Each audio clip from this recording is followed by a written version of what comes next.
If you like the video, make sure to like, comment, and subscribe for more videos like this.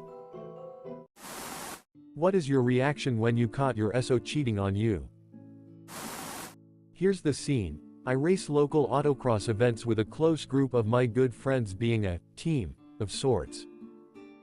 Well, the first event of the season was happening that weekend, and as per usual everyone stays at my house for the 2-day event since I'm only 10 miles away from that venue.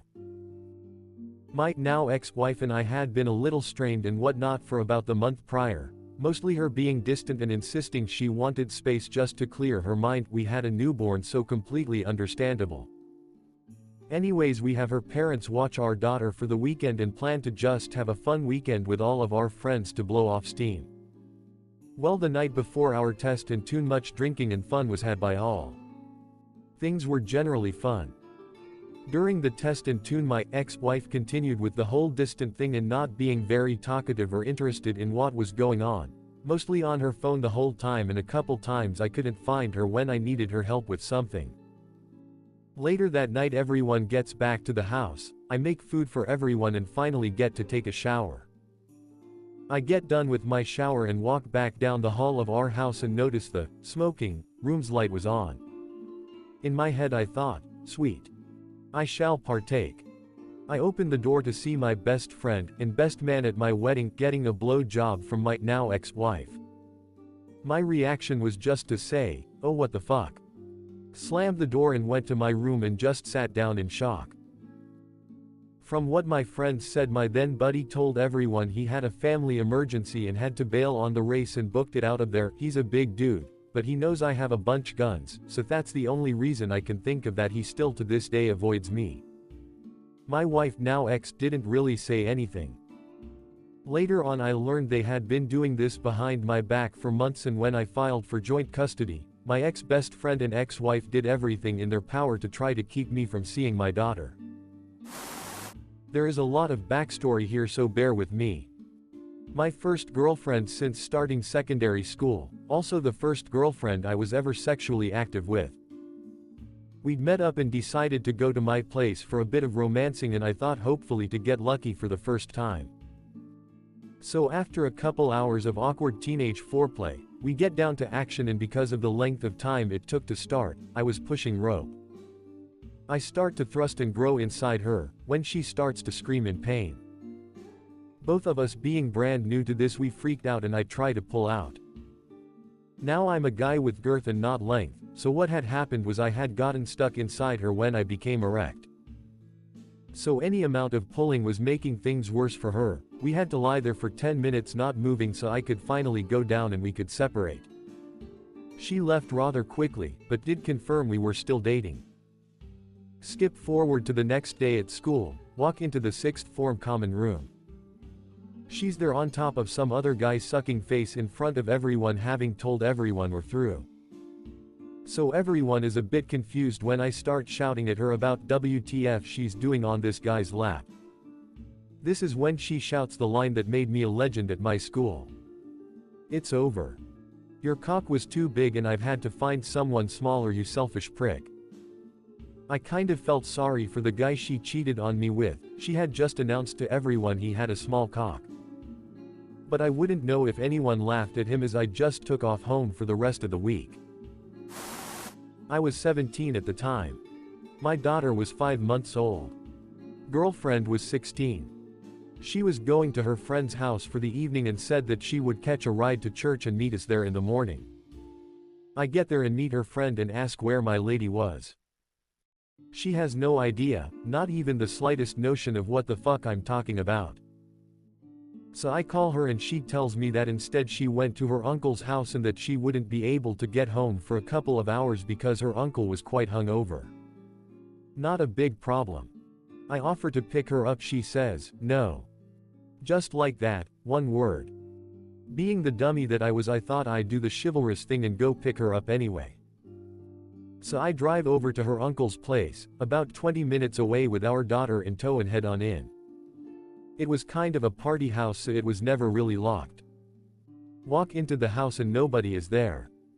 Completely empty and clean except for some dishes in the sink and a few bottles of beer. So I do a bit of snooping. I walked in, with my daughter in my arms, on what was far and away the most devastating scene in my life.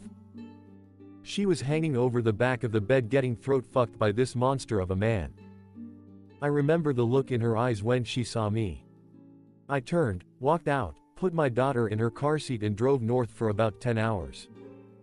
I had to stop a couple of times to throw up, cry, and then I kept going. I remember feeling like my body was trying to reject the reality of what happened. Hit the Canadian border and turned around. Slept in the car and made it home the next day. She's a good mother. Married now to a really nice guy, and I really can't stand to be around her. I still love her, which is the shittiest part about it. I haven't really dated much or anything since. Feels like I missed out on my chance to be happy, and she's sitting there with this great life. She never apologized, never looked back. I know I'm better off without her, but I'm still so sad. Over 3 years since. 4 years ago I was a freshman in college. My girlfriend at the time, we were serious, planned to marry and have kids after school, lived 2 hours away. We saw each other every weekend, but this time she was out of town. So feeling lonely and bored, I decided to have some friends over and throw a little shindig. It was the typical party, a group of 20 pretty close friends just hanging out and playing some drinking games. I was having a great time. After a couple hours, everyone was pretty drunk. We started playing beer pong and my partner was Julie, a good friend of Miso and mine. I noticed she was getting very friendly, but not touchy. It was just the way she was talking to me. I just shrugged it off, thinking I was imagining things. We played a few games more and I was ready to crash. Julie asked if she could join me. I was a fucking idiot and agreed, knowing what was in store. 15 minutes after things had gotten heavy, another mutual friend of Miso and mine was banging at my bedroom door in a drunken rage. He threatened to call Miso and eventually did. I ignored her until the next day and confessed. I didn't give an excuse, I just broke down and told her what happened. I was drunk, yes, but I was coherent. I knew what I was doing. We stayed together for another 2 years after before we split. This decision caused tension and cost me the relationship. In retrospect, I am, in a way, glad it happened. She was not the right woman for me. The best thing about it, I had always been the unfaithful type. I loved that girl and lost her because of my fuck up. It was the first time I had been caught and I needed it. It broke me of my ways. I have since been in 4 or 5 relationships, which have all since ended. But they didn't end because I was an idiot, just because it wasn't meant to be. I was on my way home from work one afternoon many a night ago. I loved my downtime with the wife after a long shift as a heart surgeon. I was particularly excited for that night because it was a Sunday and the kids were with their grandparents until Monday.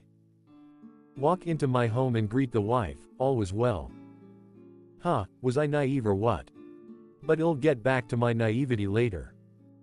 Anyways, we're sitting and drinking in our dining room, it's about 2100 and I'm getting a good buzz going from the delicious wine and cheese we were snacking on.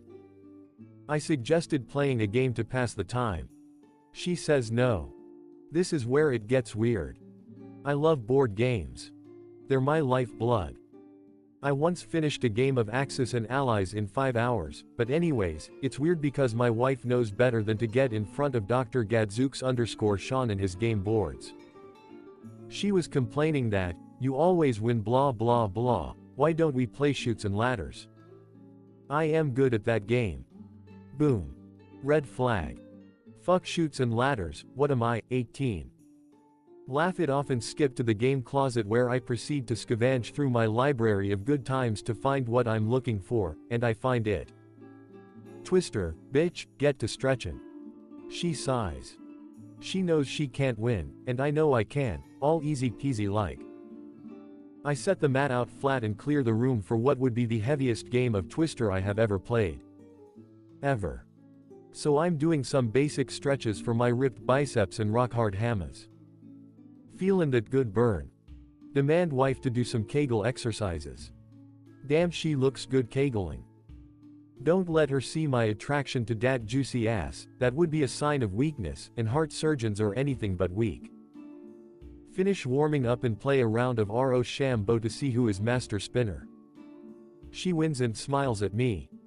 Enjoy it while it lasts ho, I tell myself. Proceed 4 or 5 spins and I'm locked up like a Chinese finger trap. Crane neck to the left to see wife practically on all fours, not even breaking a sweat. This is when I start to catch onto her bullshit. Watch her next spin. She conveniently moves her body in front of the spinner as to block my view, and she does a pretty shitty job at it. See dial slow to a halt on blue. Wife yells, both hands on red. I don't even move, and not just because it was physically impossible for me to do so, but because I was just so fucking mad. We could have been beautiful together. Ask wife calmly to roll me over so I can untangle myself. Become unpretzeled and stand up. Look at cheating whore of a wife and scream at her in ancient Latin tongues until she gets the fucking message that she needs to back the fuck up. She apologizes profusely and starts crying. I just wanted to win for a change, wah wah wah. Save it for someone who isn't a doctor, I scream at her at a frequency that literally makes the bones in her ears bounce around like a bongo. I run upstairs to grab suitcases. Run downstairs and start packing my true loves. At this point she's practically begging for me to come back to her. I crouch next to her and whisper, it was left hand blue, not both hands red, you cheater cheater pumpkin eater. Walk away with Favo board games and mental image of wife savagely stuffing her fat face with pumpkin. Leave cheating wife one of my copies of Chutes and Ladders because I'm a good guy and I don't need 5. Pack Hummer, drive, and never look back. I couldn't go back, nothing really to go back to I guess except a broken home, and Chutes and Ladders. Fuck Chutes and Ladders. Peace bitch.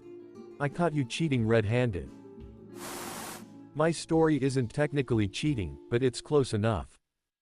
My ex-GF gave me the classic speech about how she just needs her space, and how she just wants to be single for a while, and how it's not me, it's her. I was heartbroken, of course, wondering what I did so wrong and all that shit. Later that same day, I went down to her place unexpectedly. This was in the days before text messaging. I wanted to gather up my stuff and give her back some stuff she'd left at my place. I knocked on the door of her place. No answer. I saw a light on in her bedroom though, so I kept knocking. Finally, I tossed a rock up at her window.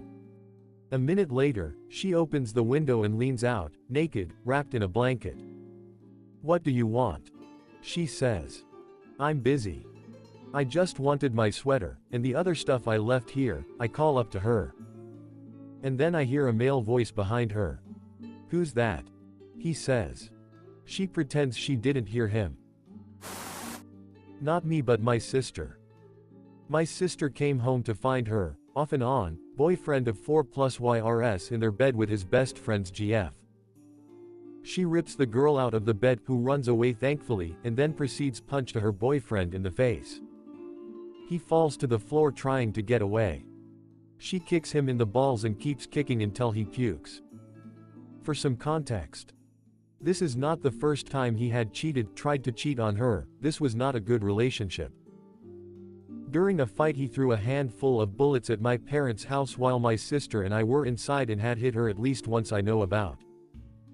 My sister also broke an acoustic guitar into splinters by hitting him in the head with it because he wouldn't give her her purse.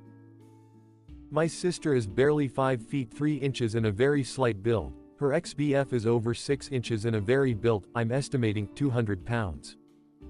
Unbelievably, they didn't break up for a while after this. Eventually they ended it for good and now my sister is happy and sane again. He is married with a child. Married young like some of the other stories on here. Intimacy started going way downhill to extinct once we got married. I thought she was just depressed as she stated. I thought nothing of it, because I was married and committed to her, but to only support her going through this tough time she was having. One day I leave to go grab us some subs for lunch in the car that I bought for her. She had blocked my car in the driveway. Long and behold I find a Plan B box in her passenger seat.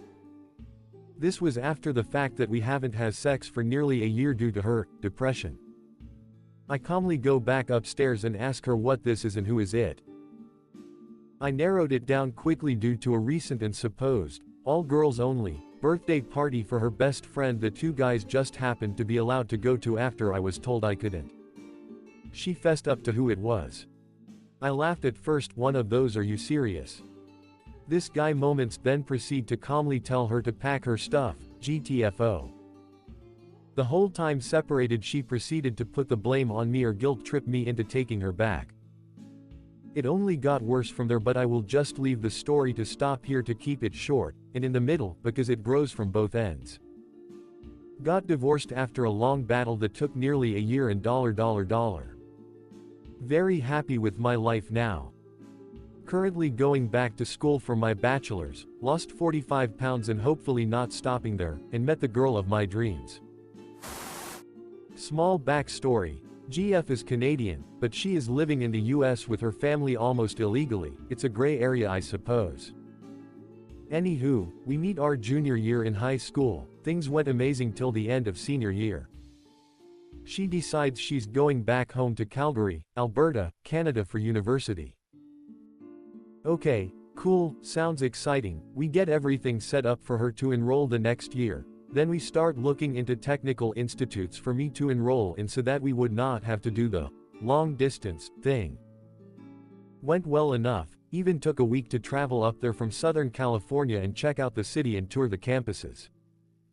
Well, my boat is going to be delayed, need to make up a class before I can enroll. We agree that it's smarter for me to stay in California to catch up the class needed and to keep working and saving money. Meanwhile she's all set and moving up to live with her aunt. Things seemed to be well enough, constant enough contact. It was stressful, yes, but I had no doubts of her. That was up until 4 months later when we planned my visit. She seemed a little more quiet now on the phone. Seemed to talk about her new friends a bit, especially one particular guy, but hey, she's just excited about a new area, new life. No worries. Well, I finally flew up there later that month. She's at the airport waiting for me with one of her girlfriends, this one I met when we visited earlier in the year, and the girlfriend's mom. I was excited. Me, a desert rat in Canada for a winter vacation with my love. Well, that wore off after the second day there. My GF seemed distant, not the bright light I'd remembered, not the one excitedly running around town with me in tow. It almost seemed hard to even hold and kiss her at time. The third night I ask about sexy times. She says she doesn't feel up to it at the moment, understandable. The fourth day she had to go to class, leaving me at home to relax and get ready for the evening to go bar hopping. As I'm home, I happen to notice her journal sitting on her desk, the journal she's written in about me and allowed me to read since we started dating, only now I'm seeing a name I've heard mentioned frequently in the past weeks. Finally I come to a page where it's written. It's finally happened. Anon kissed me. I couldn't believe it. My hands still shake now as I type this. I continue to read on of other happenings, her staying over at his dorm, a comparison chart of myself and him. My head is a jumble of pain and anger. The true feeling of ultimate emptiness. I didn't know what to do, so I decided to put on my shoes and coat and began to walk down the street to the school where she was at, through the snow, in the suburbs of a city I hardly knew, singing to myself, "Yellow, by, well you know who."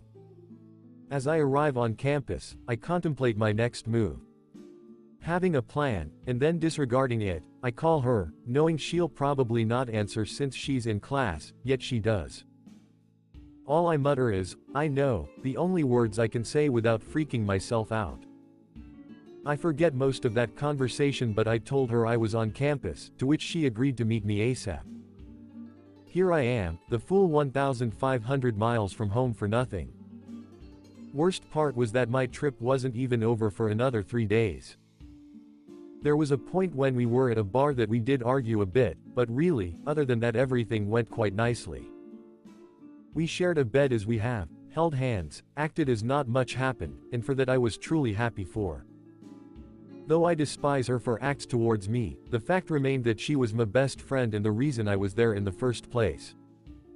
I went home a very changed person, I suppose a replica of what once was. It took some time before I was able to forgive her, but I did. We still talk till this day. She even visits here every so often, not for me, mind you, but for other friends, but that was the best worst time of my life. So far. Sorry for the wall of text, still too passionate even these days.